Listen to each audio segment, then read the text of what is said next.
Hello friends, how are you? As I promised that the part 3 would soon come.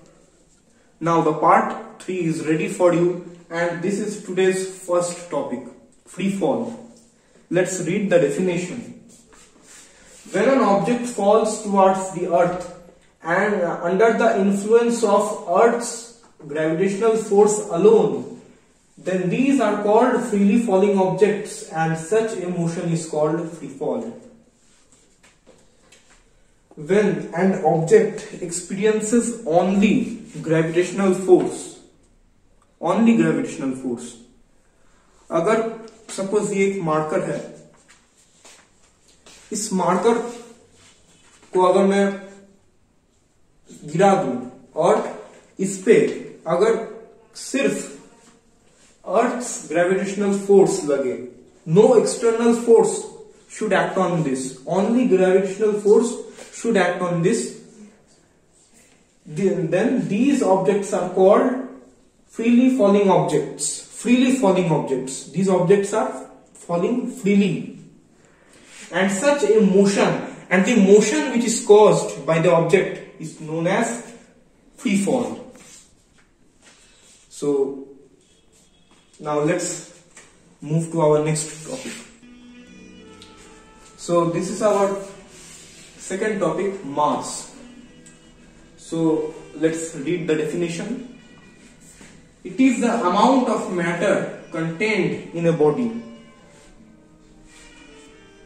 इसका मतलब ये होता है कि सपोज कोई भी एक ऑब्जेक्ट है, उसके अंदर कितना मैटर भरा हुआ है उसको हम कहते हैं मास. द अमाउंट ऑफ मैटर, जितना मैटर उसके अंदर कंटेन क्या बढ़ेगा उसको हम मास बोलेंगे, उस अमाउंट को. अब इसका कुछ प्रॉपर्टी है. It is constant in whole universe. It means its value cannot change at any place. पूरे ब्रह्मांड में कहीं भी इसका जो वैल्यू है वो बदल नहीं सकता, वो हमेशा कांस्टेंट रहेगा. उसके बाद आता है it can never be negative और zero.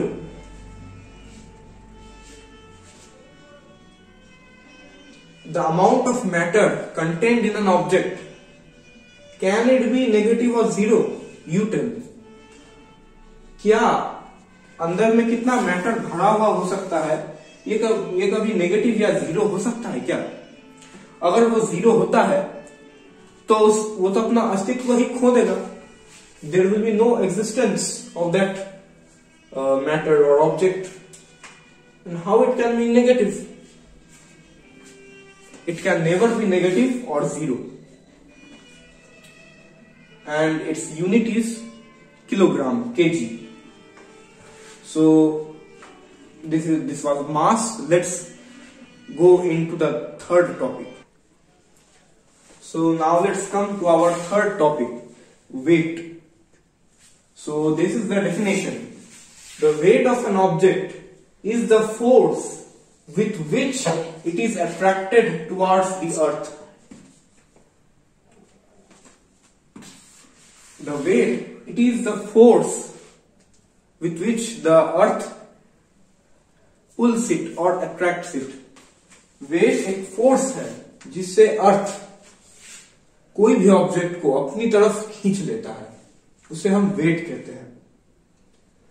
It's formula is weight equals to mg, m where m is mass and g is acceleration due to gravity. Or the formula it can be W equal to capital G m capital M small m by r square. Its third point is it is a vector quantity. ये एक vector quantity है. इसका मतलब it is magnitude with direction. इसका एक magnitude भी है और एक डायरेक्शन भी है. डायरेक्शन क्या है? Towards the centre always. और ये जानना चाहिए कि अर्थ का जो सेंटर होता है वहां पे वेट 0 होता है. The weight is 0 at the centre of earth. As G is 0, so it will be, weight will be also 0. Now it is variable, means it varies from place to place. ये जगह के हिसाब से बदलता रहता है. जगह के हिसाब से, बॉडी के हिसाब से, बॉडी का मास कितना है उसके ऊपर डिपेंड करता है. जैसे अर्थ पे मेरा वेट, अगर यहां पे मेरा wait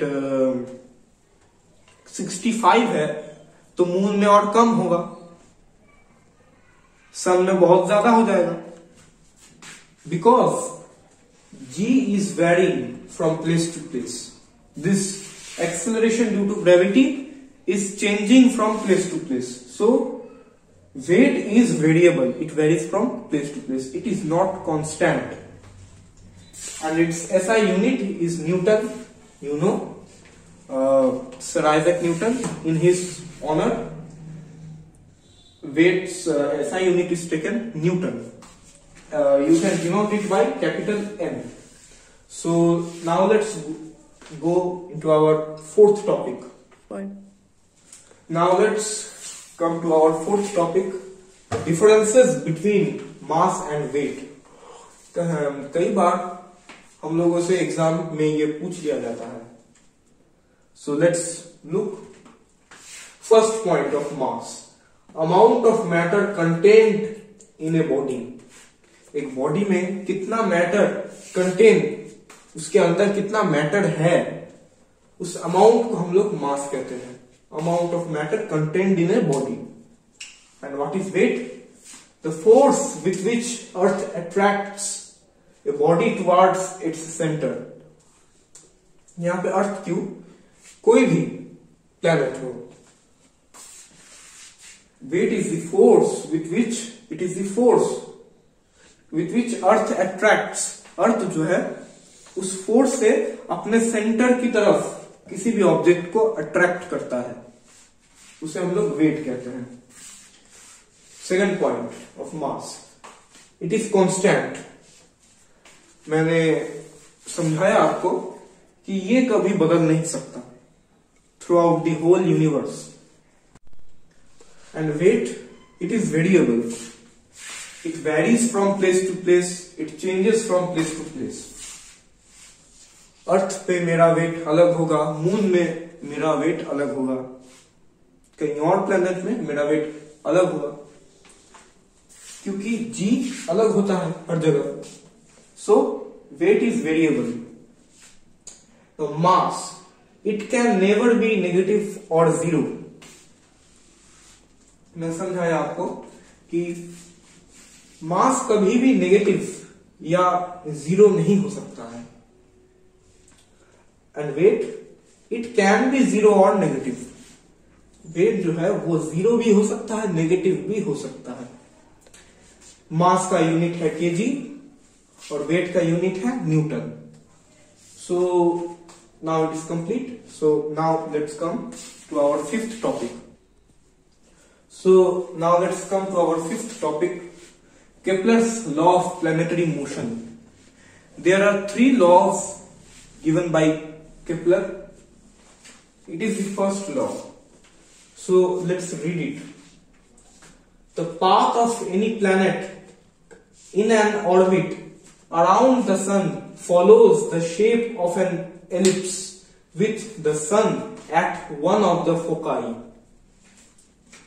Now, what is foci? We will come after later. The path of any planet in an orbit around the sun follows the shape of an ellipse. कोई भी planet एक जो ऑर्बिट में घूमता है तो सन के अराउंड वो एक शेप में घूमता है. वो शेप है एलिप्स. वो शेप ऐसा होता है एलिप्स. और इस एलिप्स की एक विशेषता है, there is one property that there are two centres of this shape. हम लोग सेंटर को फोकस बोलते हैं, इस फोकस में घूमता है। तो यहां पे क्योंकि दो फोकस हैं, दो फोकस, इसलिए हम इसको फोकाई बोलते हैं, फोकाई।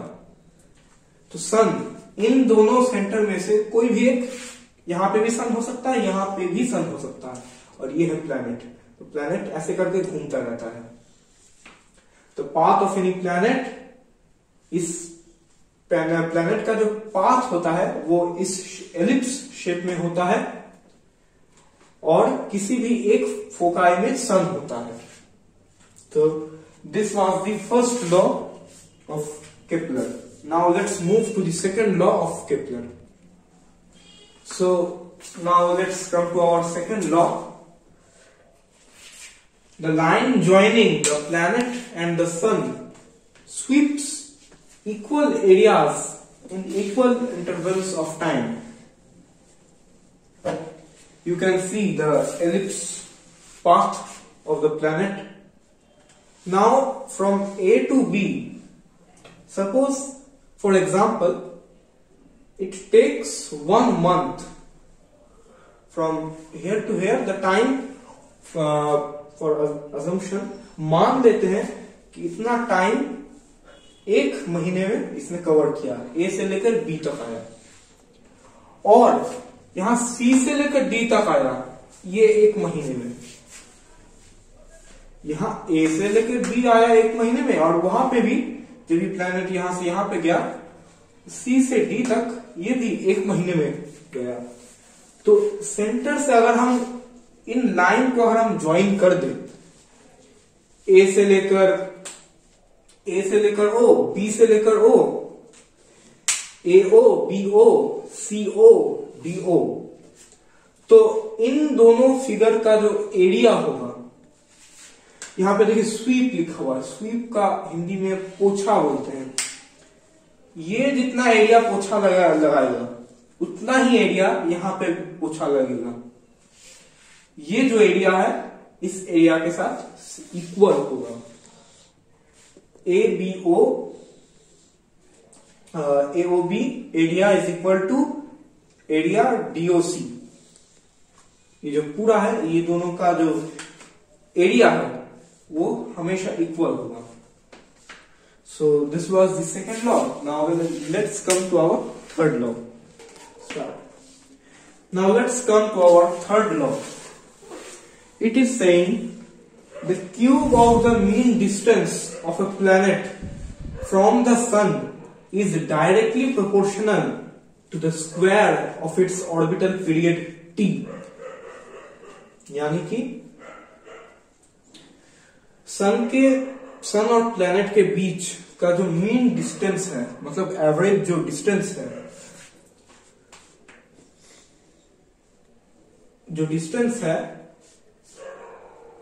डिस्टेंस का जो क्यूब है, means R cube, it is directly proportional. ये डायरेक्टली प्रोपोर्शनल है ऑर्बिटल पीरियड का टाइम का स्क्वायर के साथ। मैं बना के समझाता हूं थोड़ा सा। ये रहा एलिप्स, प्लैनेट, सन। अब इनके बीच का जो दूरी है आर, उसका cube is directly proportional to square of its orbital period. Orbital period मतलब ये एक बार कितनी देर में घूमेगा। ये जो प्लैनेट वापस ऐसे करके घूम के वापस यहां पे आएगा, उसका टाइम क्या होगा। तो ये जो टाइम है ये है टी, तो टी स्क्वायर। तो R cube is directly proportional to T square. ये जो डिस्टेंस है इसका क्यूब, डिस्टेंस का cube is directly proportional to the orbital period time square. So it was the third law. It was So thanks for watching. If you like, please like, subscribe and share. And thank you for watching this video. This chapter's fourth part, इसका जो part 4 है वो भी जल्द आने वाला है. Thank you.